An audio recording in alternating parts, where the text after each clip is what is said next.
أعوذ بالله من الشيطان الرجيم. بسم الله الرحمن الرحيم. الحاقة ما الحاقة وما أدراك ما الحاقة كذبت ثمود وعاد بالقارعة فأما ثمود فأهلكوا بالطاغية وأما عاد فأهلكوا بريح صرصر عاتية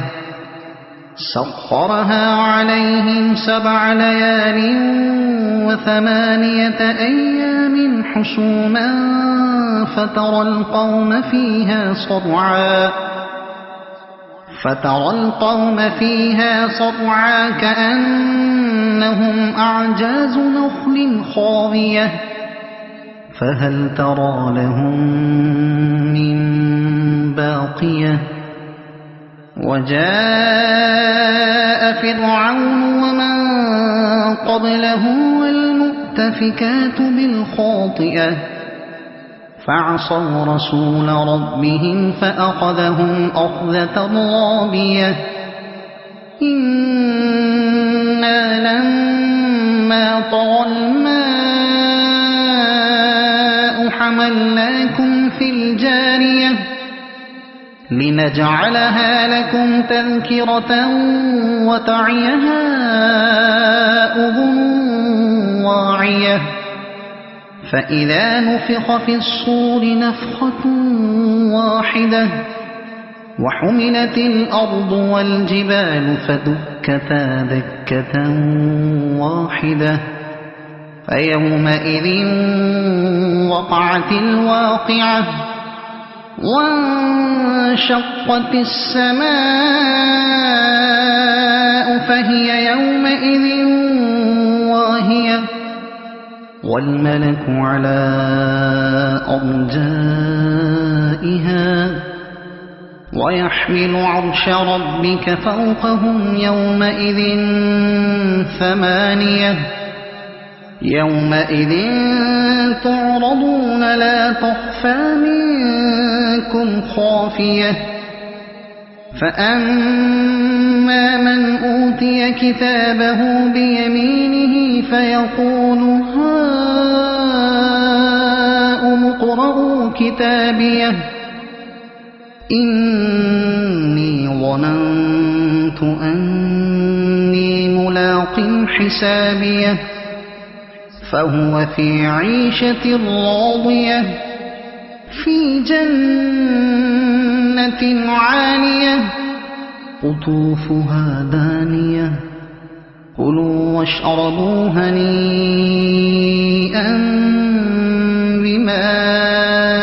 أسلفتم في الأيام الخالية وأما من أوتي كتابه بشماله فيقول يا ليتني لم أوت كتابيه ولم أدر ما حسابيه يا ليتها كانت القاضية ما أغنى عني ماليه هلك عني سلطانيه خذوه فغلوه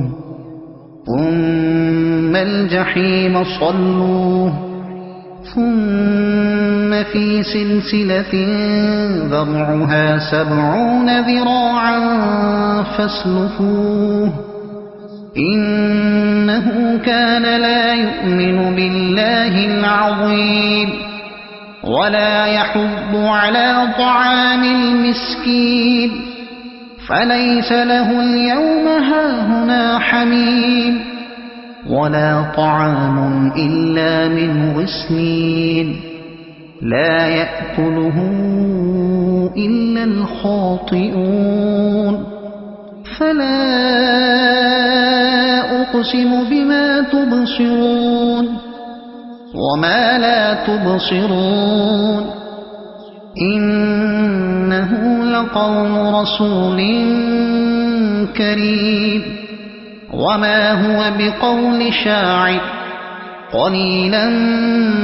ما تؤمنون ولا بقول كاهن قليلا ما تذكرون تنزيل من رب العالمين ولو تقول علينا بعض الأقاويل لأخذنا منه باليمين ثم لقطعنا منه الوتين فما منكم من أحد عنه حاجزين وإنه لتذكرة للمتقين وإنا لنعلم أن منكم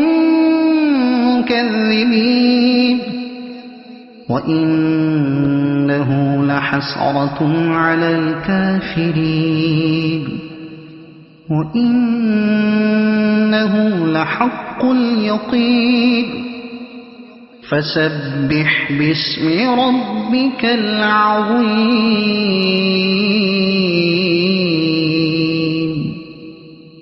صدق الله العظيم.